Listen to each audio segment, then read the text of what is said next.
అందరికీ నమస్కారం. నేను మీ ప్రిన్స్ యావర్. నేను ప్రశాంత్ అరెస్ట్ వీడియో నేను చూశాను.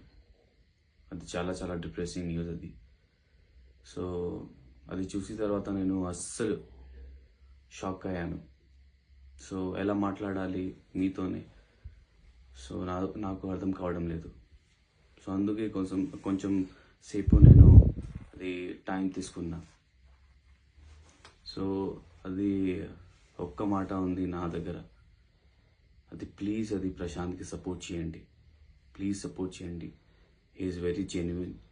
ఎందుకంటే అది హౌస్లో నేను చూశాను, అది ప్రశాంత్ నేచర్. సో అందుకే నేను అది ప్రశాంత్తో నేను మాట్లాడాను. అది బాండ్ క్రియేట్ అయింది, పెరిగింది ప్రశాంత్తోనే. So please please please please please ఇప్పుడు మీ